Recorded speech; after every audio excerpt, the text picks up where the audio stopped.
झुके हुए वृक्षों के बीच में खड़े मनोहर जी अपने पौधों से बातें कर रहे थे। वह हल्के से मुस्कुराते हुए कहते हैं, जल्दी से बड़े हो जाओ ताकि तुम भी इस धरती को कुछ लौटा सको। तभी पीछे से अनुपमा आती है, उनके चरणों में झुककर आशीर्वाद लेती है। मनोहर जी चौंकते हैं और पूछते हैं, ये सब आज क्यों? अनुपमा धीरे से कहती है, गुरु पूर्णिमा है। वह कहती है कि उन्होंने उसे नृत्य नहीं सिखाया लेकिन जीना सिखाया है, और जो जीवन जीने की राह दिखाए वही असली गुरु होता है। मनोहर जी का चेहरा गंभीर हो जाता है। वे कहते हैं, वक्त बहुत बदल गया है। पहले गुरु पूर्णिमा पर शिष्य खुद चलकर आते थे, अब कोई याद भी नहीं करता। न पैसा रहा, न शोहरत, न ही कोई साथ देने वाला। उनकी आंखें भीग जाती हैं। अनुपमा उनकी बातों को गंभीरता से सुनती है और भावुक होकर कहती है, मैं आपका साथ कभी नहीं छोड़ूंगी। मनोहर जी उसकी बातों से अभिभूत होकर उसकी कलाई पर एक रक्षा सूत्र बांधते हैं और कहते हैं, तू नृत्य के लिए ही पैदा हुई है, इसे कभी मत छोड़ना। नृत्य ही तेरी आत्मा है। अनुपमा उनके चरणों में फिर झुक जाती है और कहती है, मैं वादा करती हूँ, मैं कभी नृत्य से दूर नहीं जाऊंगी। उधर एक अलग ही माहौल में गौतम अपने मन के जहर को शब्दों में ढालते हुए माही को उकसाने की कोशिश करता है। वह कहता है, तुम्हारा प्रेम अब तुम्हारा नहीं रहा। वह राही के साथ बिजी है, इसलिए तुम्हारा फोन नहीं उठा रहा। माही चौंकती है। उसकी आंखों में बेचैनी साफ झलक रही होती है। वह कहती है, आज वह ऑफिस की एक जरूरी मीटिंग में भी नहीं आया। मैंने डिनर अरेंज किया था, लेकिन अब समझ में आ रहा है कि वह शायद डिनर की जगह किसी और के साथ बिजी था। गौतम तीखे लहजे में कहता है, हो सकता है बिजनेस की आड़ में दिल की बातें हो रही हों। माही नाराज होकर बोल पड़ती है, तुम्हें मेरे और प्रेम के रिश्ते में बोलने की कोई जरूरत नहीं है। गौतम तंज कसता है, तो तुम्हें भी प्रेम और राही के बीच नहीं आना चाहिए। बात यही नहीं रुकती। माही जब जाने लगती है तो गौतम उसके रास्ते में आकर खड़ा हो जाता है और उसकी तरफ गलत नजरों से देखता है।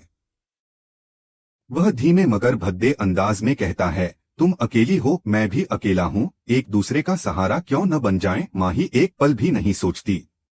वह उसकी टांग पर जोर से चोट मारती है और गुस्से में आंखें तरेरते हुए कहती है, अपनी हद में रहो, नहीं तो अंजाम बहुत बुरा होगा। गौतम कराहते हुए पीछे हट जाता है, लेकिन मन ही मन बुदबुदाता है, जो होना है वो होकर रहेगा।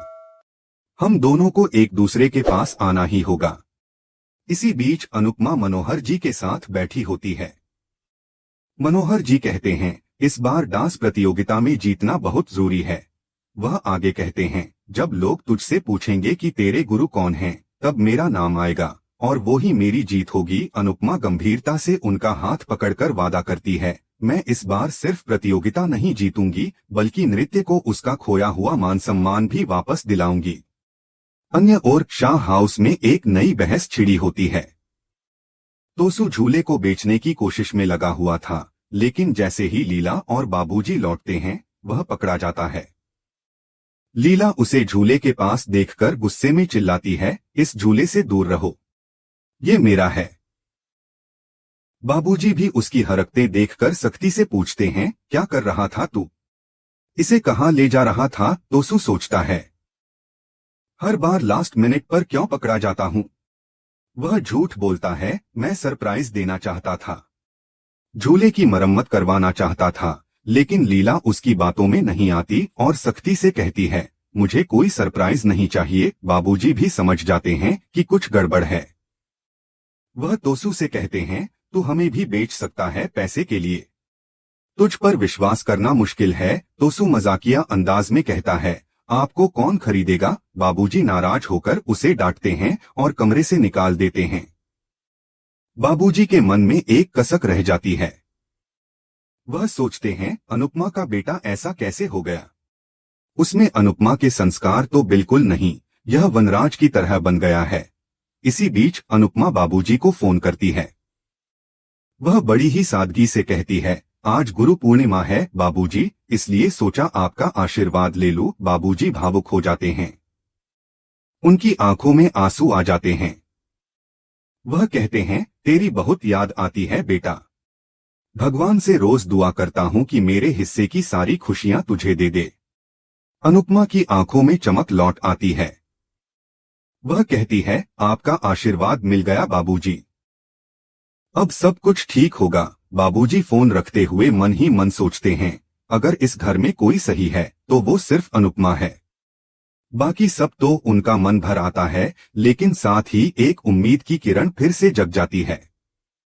बाबूजी की आवाज सुनते ही अनुपमा के चेहरे पर हल्की मुस्कान आ गई, लेकिन वह मुस्कुराते हुए भी बहुत कुछ छुपा रही थी। वह भावुक होकर कहती है, यह सिर्फ एक पिता ही कह सकता है बाबूजी। फिर थोड़ी रुककर वह जोड़ती है, मैंने फिर से नृत्य सीखना शुरू कर दिया है और अब मैं मुस्कुराना भी सीख रही हूँ। यह बात पाखी ने दूर खड़े होकर सुन ली थी। वह हैरानी में डूबी रह जाती है। अनुपमा के जाते ही पाखी बाबूजी के फोन से चुपचाप अनुपमा का नंबर निकालती है और कॉल कर देती है। जैसे ही फोन उठता है और दूसरी ओर अनुपमा की आवाज आती है, पाखी सन्न रह जाती है।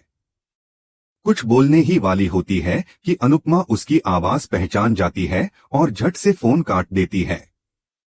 पाखी परेशान हो जाती है और कोशिश करती है कि अनुपमा का नंबर किसी तरह अपने फोन में सेव कर ले। तभी बाबूजी आ जाते हैं और फोन छीनते हुए कहते हैं, अनुपमा जहां है खुश है, उसे खुश रहने दो। पाखी हालांकि चुप नहीं बैठती। वह ठान लेती है कि वह अनुपमा का पता जरूर लगाएगी, चाहे उसे कितना भी समय क्यों न लग जाए। दूसरी ओर प्रेम किचन में किसी को खाना बनाते हुए देखता है और उसकी आंखों के सामने एकदम से अनुपमा की छवि तैर जाती है। वह सोचता है कि आज गुरु पूर्णिमा है और उसे अपनी माँ से बात करनी चाहिए। फिर वह खुद से सवाल करता है कि क्या उसे यह बात करनी चाहिए कि राही ने डांस एकेडमी खोली है और अब वह एक बड़े डांस प्रतियोगिता में हिस्सा लेने जा रही है। अंततः वह फैसला करता है कि वह अनुपमा से बात करेगा। वहीं अनुपमा उस समय कुछ बेचैनी महसूस कर रही होती है। वह सोचती है कहीं पाखी को कोई सच पता न चल जाए जो वह अब तक छुपा रही थी। तभी दरवाजा खटखटाने की आवाज आती है और भारती, जसप्रीत, सरिता समेत कई महिलाएं अंदर आती हैं। सभी के चेहरे पर मुस्कान होती है और उनके हाथों में फूलों की थाली। अनुपमा कुछ समझ नहीं पाती और थोड़ा पीछे हटती है। सरिता उसके पैर छूने की कोशिश करती है, लेकिन अनुपमा हड़बड़ाकर पीछे हो जाती है। सरिता उसे मजाकिया लहजे में डांटती है, सीधी खड़ी रहो, आज हम तुम्हें इज्जत देने आए हैं क्योंकि आज गुरु पूर्णिमा है और तुम हमारी गुरु हो। अनुपमा को इस सम्मान की उम्मीद नहीं थी। उसकी आंखें भर आती हैं। सभी महिलाएं एक सुर में उसकी आरती करती हैं और फिर फूलों से उसका स्वागत करती हैं। सरिता झुककर आशीर्वाद लेती है और कहती है, तू नहीं होती तो हम सब आज भी छुपीडरी जी रही होती। जसप्रीत आगे बढ़कर कहती है, पहले अनुपमा डरपोक और कमजोर लगती थी, लेकिन अब वही अनुपमा सबसे आगे है और हम सब उसके पीछे। तूने हमें हिम्मत दी, हमें आवाज दी। अनुपमा सबकी बातों से अभिभूत हो जाती है और कहती है, गुरु के गुरु उसके शिष्य होते हैं। मैं आप सबसे सीखती हूँ जैसे आप मुझसे। हम सब एक दूसरे के शिक्षक हैं। वह सबको डांस प्रतियोगिता की तैयारी के लिए कहती है। सभी महिलाएं तालियों और जोश में चेयर करती हैं और अभ्यास शुरू कर देती हैं। प्रैक्टिस के बीच में ही अनुपमा का फोन बजता है। स्क्रीन पर प्रेम का नाम देखकर अनुपमा चौंक जाती है। वह कॉल उठाती है और कहती है, सब ठीक है ना? प्रेम कहता है, सब ठीक है, लेकिन आपने कहा था नंबर डिलीट कर देना। मैंने फोन से तो किया, लेकिन दिल से नहीं कर सका। वह भावुक होकर कहता है, आज गुरु पूर्णिमा है तो आपकी याद आ गई। आप मेरी और राही दोनों की गुरु हैं। हमें आशीर्वाद दीजिए। राही को थोड़े ज्यादा दीजिए क्योंकि वो नई शुरुआत कर रही है। अनुपमा आंखें बंद कर कहती है, भगवान तुम्हें वो सारी खुशियां दे जो तुमने कभी सोची भी नहीं हो। तुम्हारा सपना जरूर पूरा हो। प्रेम यह सुनकर भावुक हो जाता है। अनुपमा उसे बताती है कि उसने भी फिर से डांस शुरू कर दिया है। प्रेम खुशी से चौंकता है। अनुपमा बताती है कि वह और उनकी टीम भी एक बड़े डांस प्रतियोगिता में हिस्सा ले रही हैं।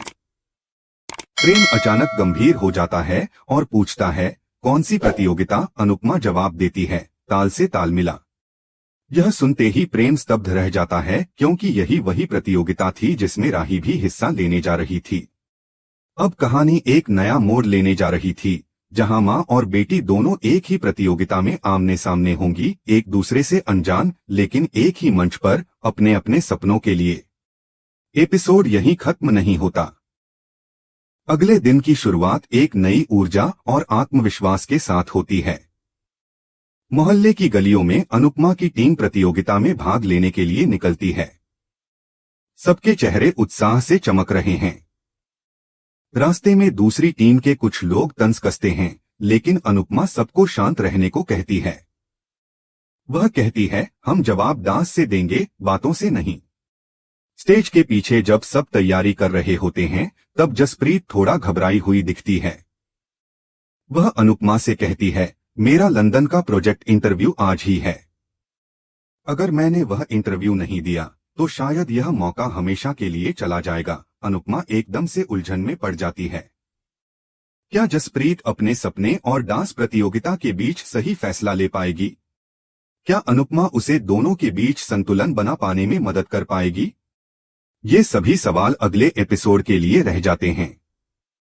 आप हमें बताइए कि आपको आज का एपिसोड कैसा लगा। कमेंट करें और जुड़े रहें, क्योंकि कहानी अभी बाकी है।